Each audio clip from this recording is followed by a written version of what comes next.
In another part of the battle, a mounted Roman officer rode forth and issued a challenge to his Muslim counterpart, Al of Zabid, who took up the challenge. Oh my gosh, bruh.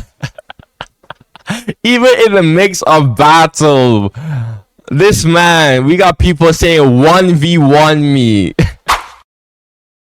Rome's last stand in Egypt. Another day where I do not look chopped. I decided, you know what? I don't want to look chopped in this video today. Let me actually like fix my appearance for y'all, alright? So, second, Sassanid Persia brought the Eastern Roman Empire almost to its knees. If victorious, the Persians would have... what? Under Khosrow II, Sassanid Persia brought the Eastern Roman Empire almost to its knees. If victorious, the Persians would have rivaled their Achaemenid forebears in both power and majesty. Oh, who's this? Achaemenid. I've heard of this empire, but I don't know much details about this empire. If you could provide me some details on this empire, that would be cool. But after 26 years of widespread devastation and vast losses of men and material, the Romans emerged victorious. Wow. Emperor Heraclius restored the East. I need more details on this war. Comment right now. Border, while Persia slipped into civil war. No one would have believed that shortly after the calamitous Persian War, Constantinople should be visited by a disaster of an even greater magnitude, much less that large parts of the empire would slip irrevocably into the hands of a foreign power. Yet in the faraway lands of arid Arabia, Roman affairs were being eagerly watched. A man known as the Prophet Muhammad brought together the peoples of Arabia under the banner of Islam. In AD 636, his successors crushed the Romans at the river Yarmouk. Yep, watch this battle already. The pivotal battle broke the backbone of Rome's eastern armies. Subsequently, the Levant was rapidly overwhelmed. And that's the thing is what I said in my early Muslim expansion series, is that the original Muslims just got lucky, right? They got extremely lucky. The Roman Empire was weakened by the Justinian plague and the Sassanid Empire as well. And the Sassanids and the Romans were just literally just beating each other too much. That, the door was literally paved right there, That's why I said in my early Muslim expansion series, I'm like, it's like, maybe that truly was God's will. Who knows, right? Because if you believe in God, you believe that you should believe that everything that happens is God's will, good or bad. Quite frankly speaking, you might be saying, "Whoa, why would God allow bad things?" That's a whole different story. I can't answer that question, but so it's like, why would God allow this to happen, right? Why would God allow the Muslims to expand? Who knows? It just makes you think, right? So then, and not only that, but it's just like everything just was literally handed to the Muslims, like literally, like just given to them basically on a silver platter. It just makes you have to think, you know what I mean? The Muslims drew up their forces and marched on Roman Egypt. Making history videos is a dream job for me, but it would not be possible without sponsors. So I'd like to thank BetterHelp for sponsoring this video. It's a dream job, all right. It's a dream job, all right. In the autumn of AD 640, the Muslim army crossed the Sinai and followed the mountains of the eastern desert. Their aim, to strike Middle Egypt. Yeah, I reacted to some of this. Was chosen because the area between the Red Sea and the Nile was known as the country of the Arabs. Since the times of Alexander the Great, due to the significant Arab population that lived in the region. Okay. Flavius So they were always there. Theodosius, the ducks of Arcadia. Oh, they're always there. Oh, so okay. So I made a mistake when I said that the Arabs weren't around this region. They weren't indigenous to this region. Oopsies. Big mistake. Whoopsies. Took charge of defending the province, but was caught by surprise by the interlopers, who crossed the Nile onto the west bank and proceeded to pillage the area around the city of Oxyrhynchus. Theodore, the Magister Militum of Egypt, intervened. He dispatched troops to contain the Arabs and garrisoned Lahun, which was strategically placed to defend the entrance to the rich region of the Fayum oasis. Lastly, the main army, commanded by Theodore himself, began its march from Alexandria to aid the defense of Arcadia.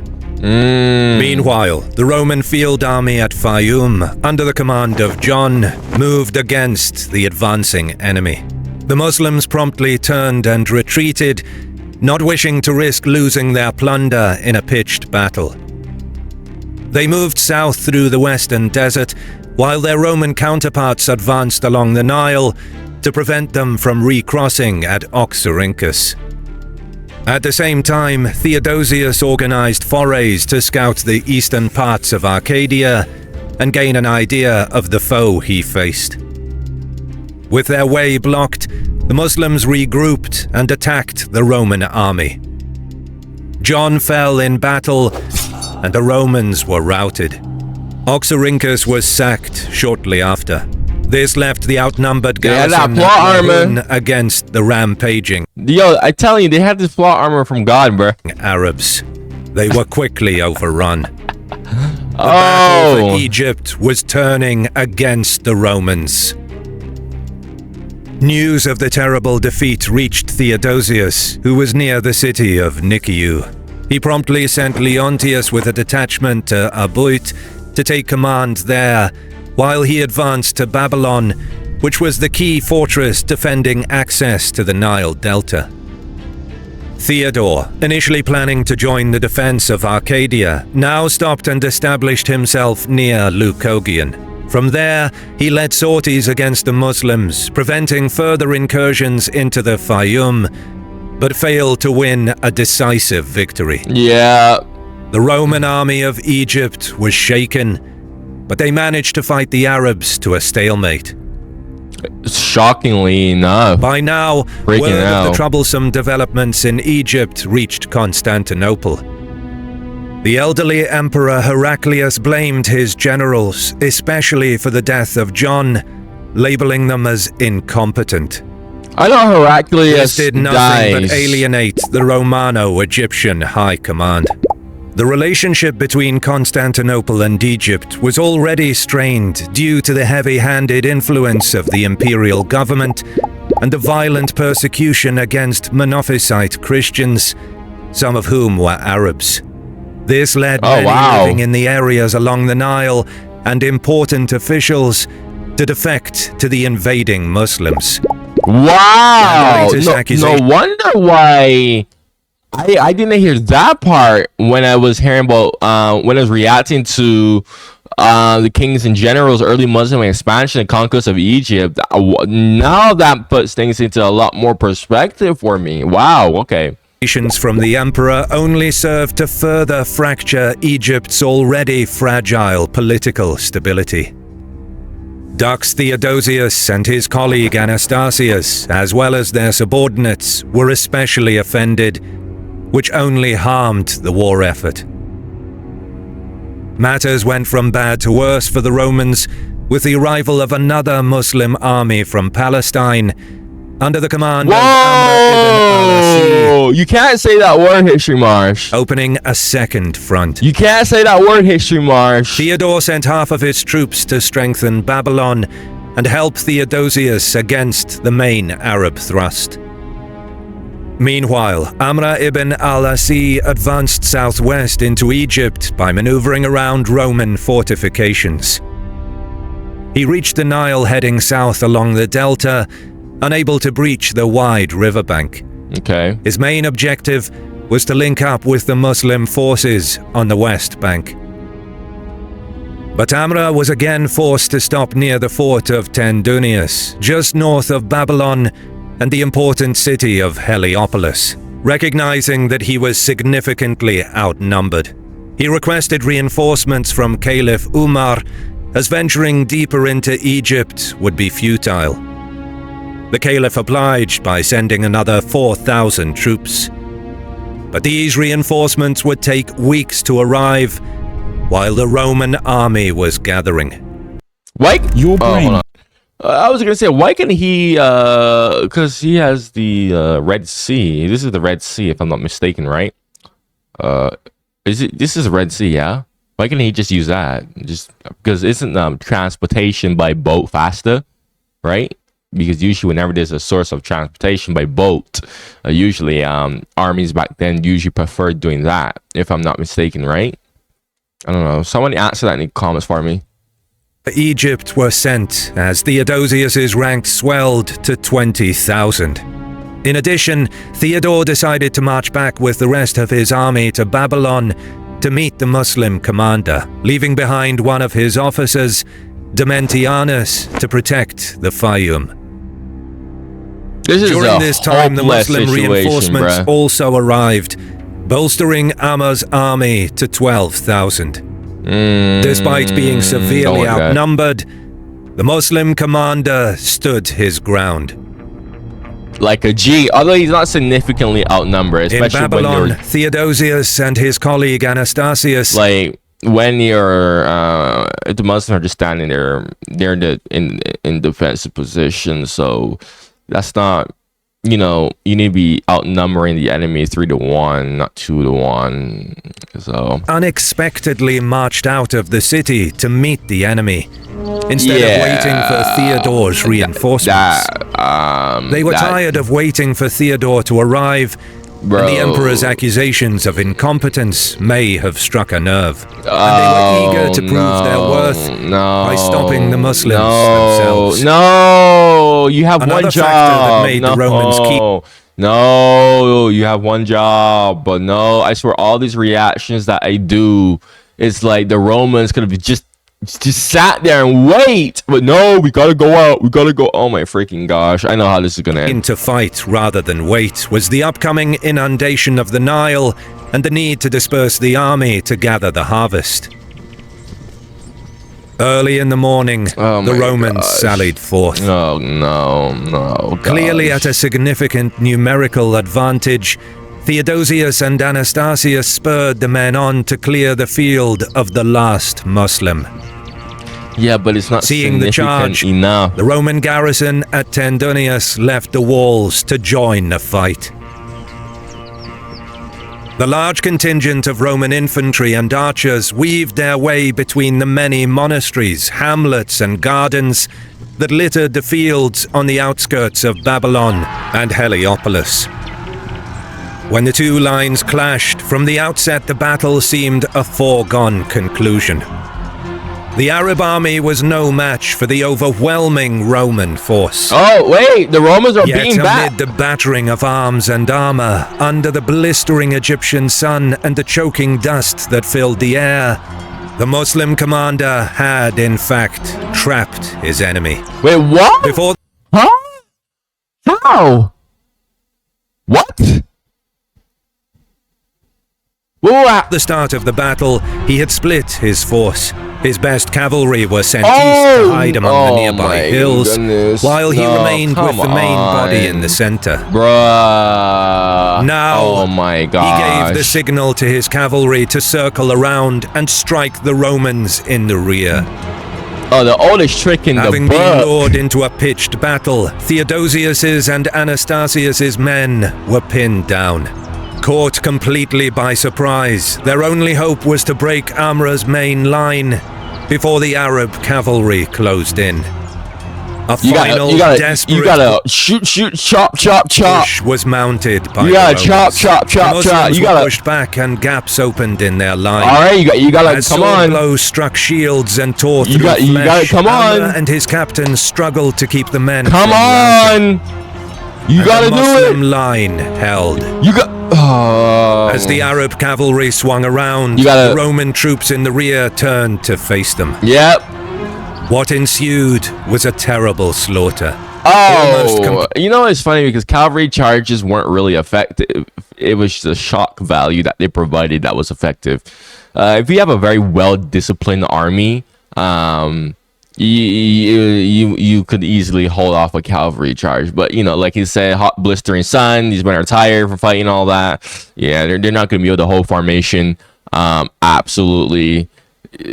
So, yeah, they're going to get slaughtered. Completely surrounded, frankly speaking. Theodosius's and Anastasius's army faced annihilation. Yeah, of course. Individual Roman officers gathered what men they could to mount a cohesive breakthrough to withdraw behind the walls of Tendunius. As the chaotic mass of Roman soldiers fought their way towards safety, it was perhaps then that Theodosius fell in battle. Of course. His name is not mentioned after the Battle of Heliopolis, so it is possible he did not survive the day. While the Romans made their fighting withdrawal, trying to extract themselves, Amra unleashed the last piece of his trap. Wait, he has A small more? Muslim detachment who were laying low near Oh my Tendunius goodness. charged the Romans, attacking yet No. another flank. Oh, The line of retreat was severed. Oh my Despite their goodness. valiant efforts, Anastasius and the remnants of the army were now completely encircled. Unable to take the punishment any longer, they broke and fled. Some headed for the ships on the Nile, hoping to sail upstream towards Babylon. Others clawed their way back towards Tendunius. Attempts to mount a defense were abandoned, and the fort was deserted. What little remained of the army fled to Nikiu. Theodore and the remaining Roman army retreated north to the Delta, where a new defensive line was established. A new defensive line that's Having going won to be severed, another of course. decisive victory, the Muslims captured Tendunius and then besieged Babylon, now held by the much reduced garrison of the fortress.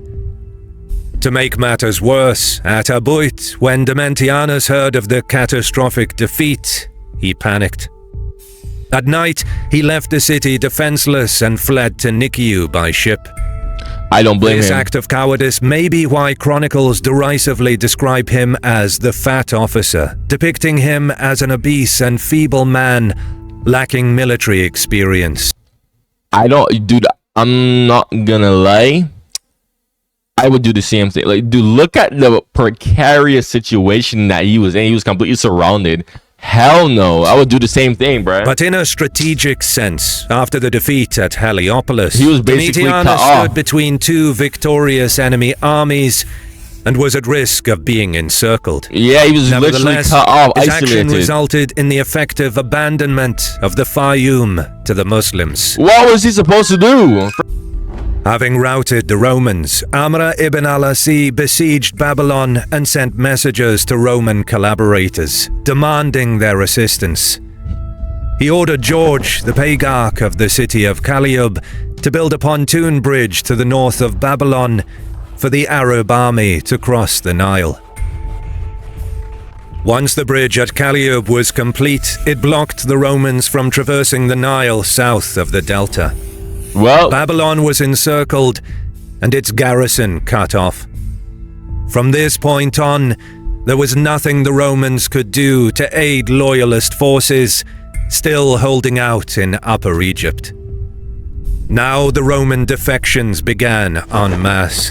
The interdenominational strife and violent persecution in Egypt, as well as high taxation, forced many to consider the Muslim invaders as a viable alternative. Meanwhile, and it's, you know, when I said in my early Muslim expansion reactions that, yeah, I mean, the Muslims were colonizers themselves, I didn't deny that they were better. I 100% do agree that the Muslims were much better overlords, okay, compared to the Europeans, okay. This is particularly because obviously they had different goals. But what I was saying is the Muslims were still colonizers regardless. I mean, because a lot of people they were confusing the words barbarism with colonialism, and that was annoying, very annoying, because I had plenty of comments that said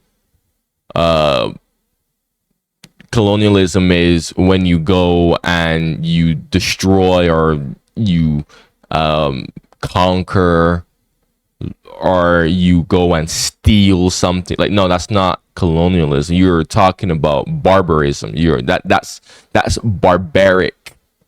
Okay, that's barbaric actions, and the colonialism is a completely different definition of that. Okay, or you're confusing imperialism, right? So when you're conquering something, you know, you're committing imperialism, right? Colonialism is not that. Okay, so again, and then, you know, again, people just said that, like, because I had way too many comments about that said, oh, but the Muslims were colonizers because the colonialism is insert some wrong definition of colonialism, quite frankly speaking. And plus the Muslims did extracted resources and siphon taxes and whatnot, obviously. That's another definition of colonial. It's either colonialism is either you settle in one place, another place, or you make a settlement with intent to extract some type of resources. How are you using those resources? It doesn't matter. But if it's not your resources and you're extracting it from that place, that's also called colonialism. So, you know, I have people saying that, oh, well, the Muslims, they use the resources in local provinces, and yeah, that's true, but at the end of the day, the resources were still being brought back to you know, Arabia, obviously, the heartland of the caliphate, obviously. I mean, and I could honestly just say the same thing for European. I mean, many resources were used, actually colonialism was actually not profitable, actually, for a lot of European powers. Colonialism was really actually not that profitable. A lot of countries didn't really profit from it. They lost a lot of money from it. But again, this is why I said you can't really paint this black and white, like, because there are some countries that profited from it and a lot of countries that did not profit from it, and they just did it just for prestige. You know, they just wanted colonies just to, you know, it was just a trendy thing to do back then. So they didn't really care about exploiting or anything. They just wanted a colony just to have a colony. So anyway, let's continue. Loyalist Egyptians fled to the Roman-controlled Delta. Amr ibn al-Asi, now strengthened by more troops and provisions, launched forays into the Nile Delta along the eastern bank. But I said what I said because obviously it's like, yeah, I would 100% prefer the Muslims. Like 100%. Like, they were extremely tame. You know, like, it's hilarious that a lot of extremist groups today, they call themselves followers of Islam, but yeah, they don't follow what the original caliphate did. The original caliphate was nothing like what these extremist groups were. And I think a lot of Christians and a lot of people in general who have this bad idea of Islam, they should go and learn about the original caliphate and how the original caliphate actually was, quite frankly speaking, how it treated other people that weren't Muslim. So resistance was met with swift retribution. But at Sebennytus, the Romans finally defeated Amr in a pitched battle as he attempted to take the city. The campaigning season was nearly over, so the Muslim commander marched back to Upper Egypt. He chose as his base the city of Busiris and proceeded to fortify the place. On 11th of February AD 641, the aging emperor Heraclius died. Yeah, I remember. He had intended that both of his sons should rule together, with his surviving wife, Empress Martina, also having a share in power. However, the younger son, Heraclonus, and his mother Martina were sidelined by the court and senate to make Heraclius Constantine III, the elder son of Heraclius by his late first wife, Eudokia, the senior emperor. Despite being terminally ill with tuberculosis, Constantine III sprang into action to try and rescue the situation in Egypt. He summoned Cyrus, the Patriarch of Alexandria, and Theodore, the Magister Militum, so they could appraise him of the situation there. Meanwhile, the attention of the Muslims was directed towards consolidating their gains. This respite allowed Theodore the opportunity to answer the emperor's summons. He left Dux Anastasius in command of what remained of Roman Egypt, while he and Cyrus journeyed to the emperor to solicit more imperial support and instructions. Determinedly, Constantine promised that he would send an army in the autumn. Finally, the bond between the imperial government and the leadership of Egypt was re-established. Unfortunately, the death of the sick emperor in May AD 641, after only 3 months on the throne, meant that all of these preparations amounted to nothing. Wow. He was succeeded by... Now, whenever you add to the early Muslim expansion by kings and generals, I didn't know that he had tuberculosis. Kings and generals just simply said, oh, he died. His brother Heraclonus, with his mother Martina acting as regent. She became de facto ruler of the Eastern Roman Empire. Knowing that they lacked the support of the court and senate, upon meeting Cyrus, Theodore, and other high-ranking officials from Egypt, Martina offered them unprecedented powers in exchange for their support. But the attempt backfired. Many were uneasy about Heraclonus becoming emperor because of the consanguinity of the marriage of Heraclius and Martina, as she was Heraclius's niece. Bro, Moreover, that is false rumors spread that Constantine III What had been I'm reading poisoned by is her, crazy. which further harmed her reputation.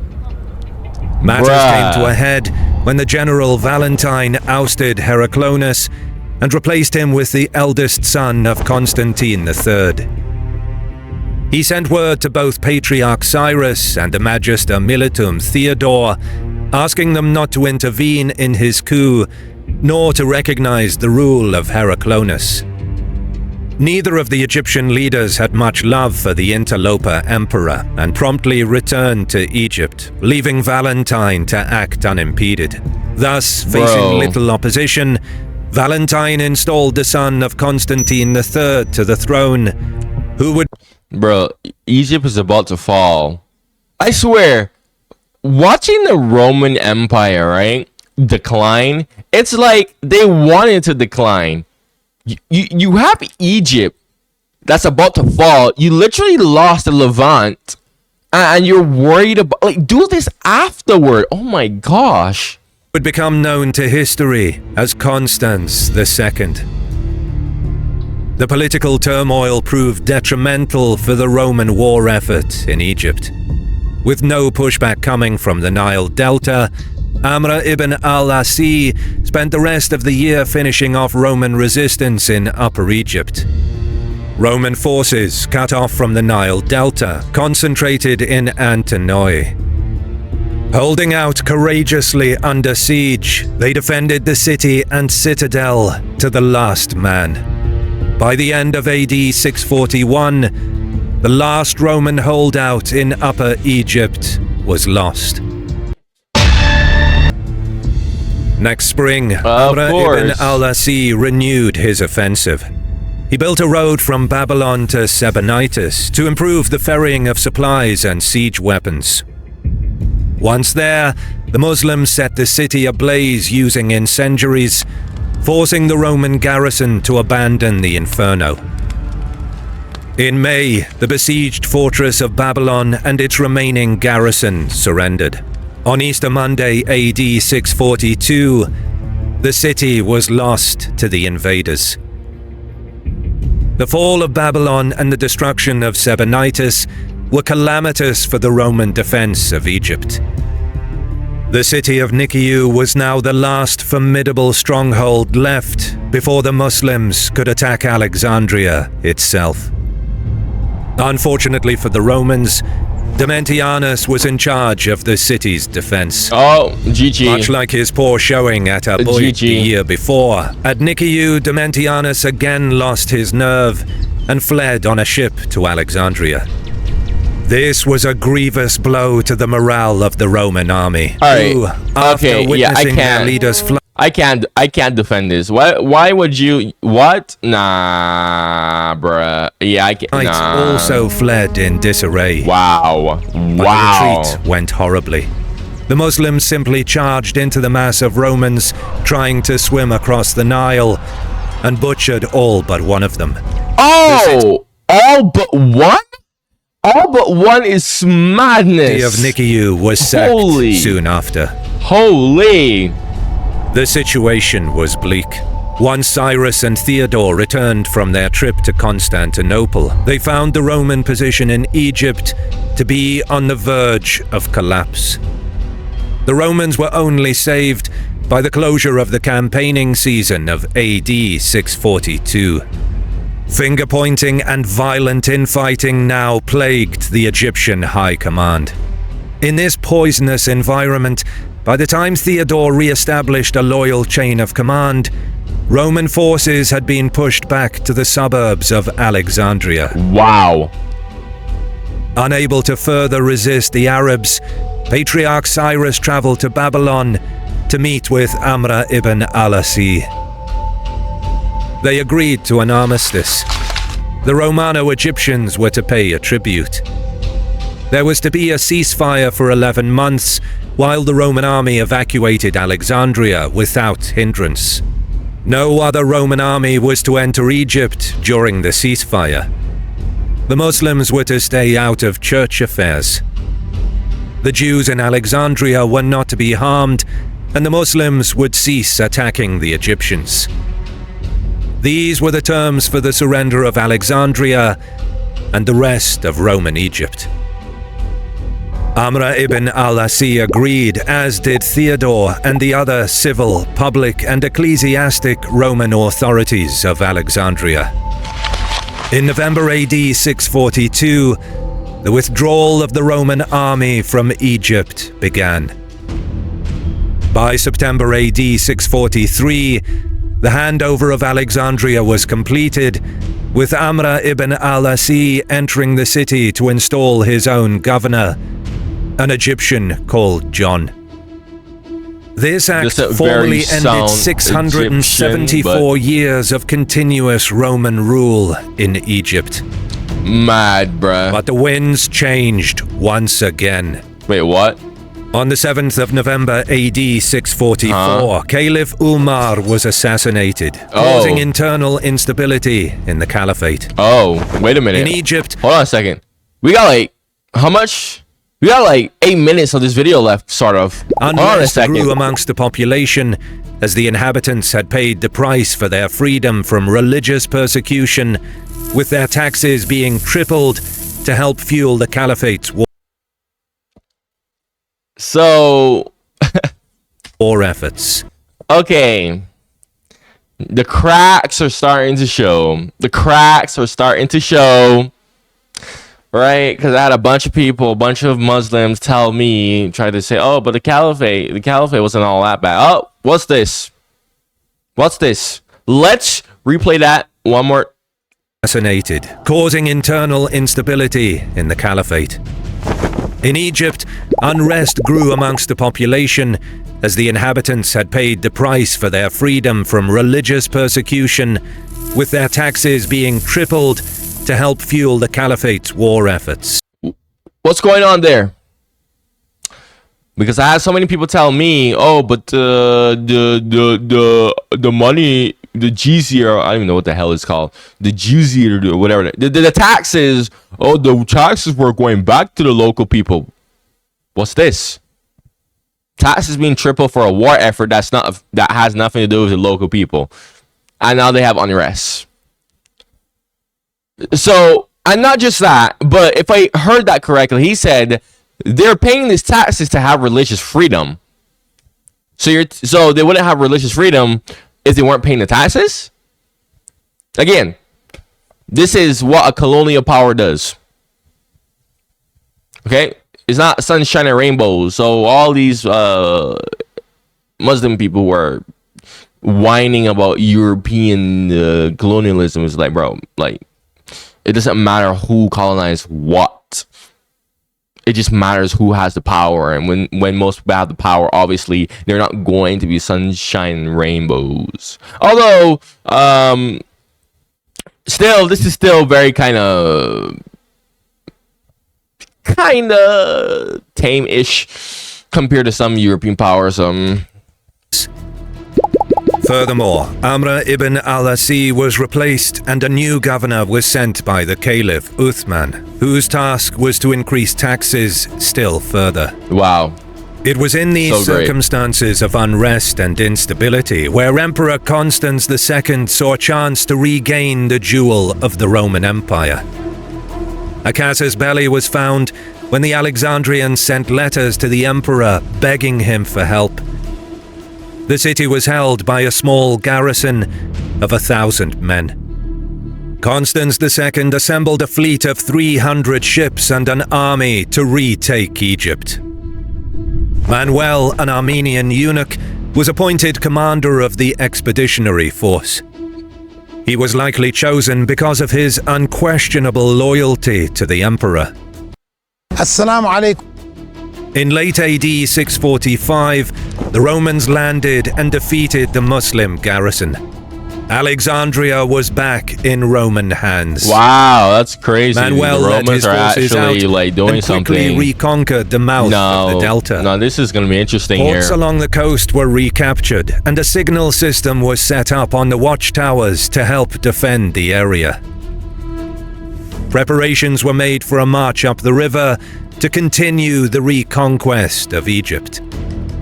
Without competent leadership on the Muslim side, there was nothing stopping Manuel from reaching Middle Egypt to recapture Babylon and topple the Arab government there. Furthermore, the presence of the Roman expeditionary force opened the way for more reinforcements. There was a real fear that if Roman hegemony was restored, the rest of Egypt would rebel against Arab rule. So what's going on here? So again, come on, like I have so many Muslim people trying to tell me, oh, the caliphate wasn't all that bad. Why is there a fear that they would rebel? If the caliphate wasn't all that bad, there would not be a fear that they would rebel. Early AD 646, on the urging of the Muslim leadership in Egypt, the Caliph reinstated the recently sacked Amr ibn al-Asi to command the armies and drive out the Roman expeditionary force. Amr ibn al-Asi made Babylon his headquarters. Wasting little time, he marched on Alexandria with an army of 15,000. Meanwhile, Manuel advanced south to retake the city of Nikiu with a force of similar size. The two armies faced off against each other under the walls of Nikiu, next to the banks of the Nile.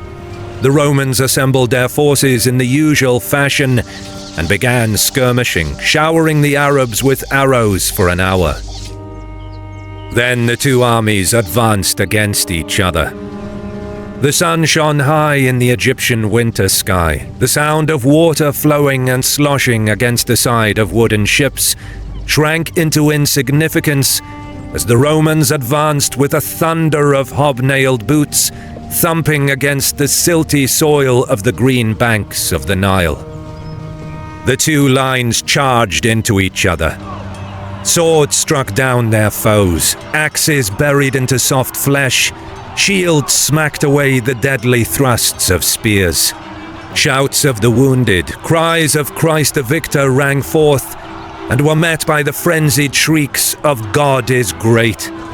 In this melee of religions... Oh my, they're both chanting for God, but like, this is, oh my gosh, dude. It's such an oxymoron. They're both having chants of God, but they're both fighting each other. What an oxymoron, dude. And empires, the fate of Egypt was being decided. In the thick of combat, the horse of Amr ibn al-Asi was struck by an arrow and died. The Muslim commander continued to fight on foot. Through valor and strength of arms, one of the Roman wings managed to break the Arab formation and put them to rout. But elsewhere, the Romans, for all of their tenacity and exertions, were unable to break the zeal of their enemy. In another part of the battle, a mounted Roman officer rode forth and issued a challenge to his Muslim counterpart, Al of Zabid, who took up the challenge. Oh, charged. Oh my gosh, bruh. Even in the mix of battle, this man, we got people saying 1v1 me. Oh, that's amazing. That's amazing. On their horses, spears leveled at each other. Failing to strike down his opponent, the Roman officer drew his sword, as did Haumal. As this duel went on, some of the soldiers watched and cheered on their respective champions. What is going on? You have men fighting each other right over here on these two sides. And you have other men that are just watching these people have a 1v1. What? That is so unreal. What? It's so unreal. The duel went on for a time, when at last Haumal parried a thrust by the Roman officer, and with a riposte cut deep into his opponent's collarbone. The Roman officer fell down dead. However, the victory was short-lived, for Haumal was covered in wounds inflicted by the Roman officer. Oh, wow. Oh. Exhausted, he breathed his last and fell to the ground moments afterwards. Wow. The battle continued to rage. Wow. But eventually, the strength of Roman arms gave way, and by that evening, the field belonged to the Arabs. Retreating to Alexandria in disorder, Manuel and his army fortified the city, erecting mangonels for a siege. After regrouping, this was supposed to be the Battle of Heliopolis. Where's the actual... Ibn al-Asi advanced on the Egyptian capital, vowing to raze its walls to the ground. In the subsequent fighting, much of Alexandria was destroyed by a massive fire. The Romans held on, but were eventually forced to retreat to their ships and sail away. Constans II's attempt to recover Egypt had failed. Wow. The loss of Roman Egypt was a significant blow to the Eastern Roman Empire. The loss of its huge grain supply meant that the grain doll, which had been issued in Constantinople since the 4th century, a practice that itself went back to the days of the Roman Republic, finally ceased. Furthermore, the loss of Egypt opened Libya and the rest of North Africa to Arab conquest. Yeah. Carthage, the capital of Roman North Africa, was later lost in AD 698. Wow. In subsequent centuries, the Romans occasionally sent raids to sack Alexandria and plunder the Egyptian coastline. Another 500 years would pass until the reign of Manuel I Komnenos in the 12th century, when the Romans once again attempted to reconquer Egypt with their Crusader allies. But that is a story for another time. I haven't heard of that one. Big thanks to that was a long ass video. I can't even lie. well, more like a long ass reaction. Look, man, you made it all the way to the end. Make sure you subscribe. If you like my reactions, man, definitely subscribe. If you have any suggestions for me, man, make sure you go and comment it down below. Thank you for watching, man. Check out my other stuff on my channel, and goodbye.